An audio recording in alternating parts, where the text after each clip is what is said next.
नमस्कार जय जगन्नाथ 1867 ଖ୍ରୀଷ୍ଟାବ୍ଦରେ ବାଲେଶ୍ୱର ଜିଲ୍ଲା ସ୍କୁଲରେ ଶିକ୍ଷକତା କରୁଥିବା ସମୟରେ ପଣ୍ଡିତ କାନ୍ତି ଚନ୍ଦ୍ର ଭଟ୍ଟାଚାର୍ଯ୍ୟ ଏକ ଆର୍ଟିକିଲ୍ ପବ୍ଲିଶ କରିଥିଲେ। ସେ ଆର୍ଟିକିଲର ଶୀର୍ଷକ ଥିଲା ଓଡ଼ିଆ ଏକ ସ୍ୱତନ୍ତ୍ର ଭାଷା ନୁହେଁ। ଏହାର ଅର୍ଥ ହେଉଛି ଓଡ଼ିଆ ଏକ ସ୍ୱତନ୍ତ୍ର ଭାଷା ନୁହେଁ। ସେହି ସମୟରେ ଓଡ଼ିଆର ଶିକ୍ଷାବିତ୍ମାନେ ଏହାକୁ ବିରୋଧ କରିବା ସତ୍ତ୍ୱେ ସେ ବ୍ରିଟିଶ ସରକାରଙ୍କୁ ଅନୁରୋଧ କରିଥିଲେ ପାଠ୍ୟକ୍ରମରୁ ଓଡ଼ିଆ ଭାଷାକୁ ହଟାଇ ଦେବା ପାଇଁ। କିନ୍ତୁ ବ୍ରିଟିଶ ସରକାର ଉପଲବ୍ଧି କରିଥିଲେ କି ଏହି ଭାଷାର କିଛି ସ୍ୱତନ୍ତ୍ରତା ଅଛି, ସେଥିପାଇଁ ସେ ପାଠ୍ୟକ୍ରମରୁ ଏହି ଭାଷାକୁ ହଟାଇ ନଥିଲେ।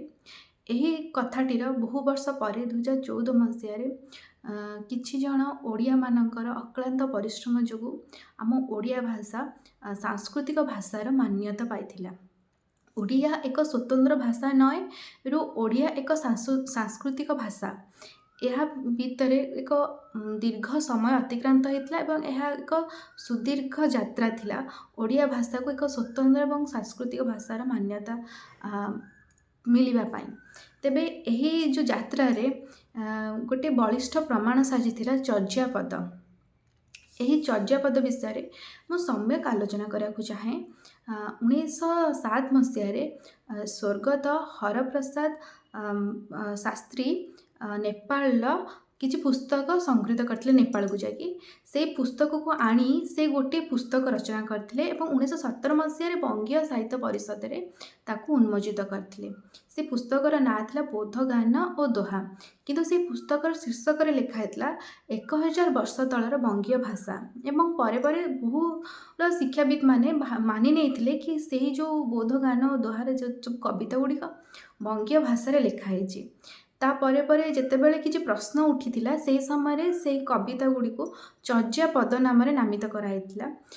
ତେବେ ଚର୍ଯ୍ୟାପଦ କାହିଁକି? କାରଣ ବଙ୍ଗୀୟ ଭାଷାରେ ଯେତେବେଳେ ପୁରୁଣା ବୈଷ୍ଣବ କବିତା ସବୁ ଲେଖା ହେଇଥିଲା, ସବୁଗୁଡ଼ିକ ପରେ ପଦ ଲେଖା ହେଇଥିଲା। ସେଥିପାଇଁ ଏହି କବିତା ପରେ ପଦ ଲେଖିବା ଦ୍ୱାରା ଏହା ଏକ ବଳିଷ୍ଠ ପ୍ରମାଣ କରିପାରୁଥିଲା କି ଏହା ଏକ ବଙ୍ଗୀୟ ପୁସ୍ତକ ଏବଂ ଏହା 1000 ବର୍ଷ ତଳର ବଙ୍ଗୀୟ ଭାଷା ବୋଲି।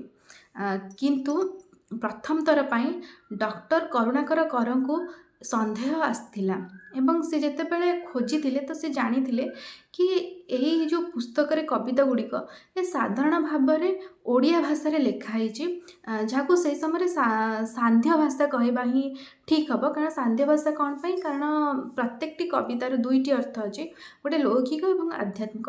ସେହି ସାନ୍ଧ୍ୟ ଭାଷାରେ କବିତା ଲେଖିବା ସାଧାରଣ ଭାବରେ ଓଡ଼ିଆର ବହୁ ସିଦ୍ଧ ପୁରୁଷମାନେ କରୁଥିଲେ ଏବଂ ଅନେକ ଗୁଡ଼ିଏ ପ୍ରମାଣ ମଧ୍ୟ କରୁଣାକର କର ଏହା ସପକ୍ଷରେ ବାଢ଼ିଥିଲେ, ଯାହାକି ପ୍ରମାଣିତ କରିଥିଲା କି ଚର୍ଯ୍ୟାପଦର ବହୁ ଅଂଶ ବା ବହୁତ କିଛି ଓଡ଼ିଆ ଭାଷା ବା ପୁରାପୁରି ଓଡ଼ିଆ ଭାଷାରେ ଲେଖା ହେଇଛି ବୋଲି।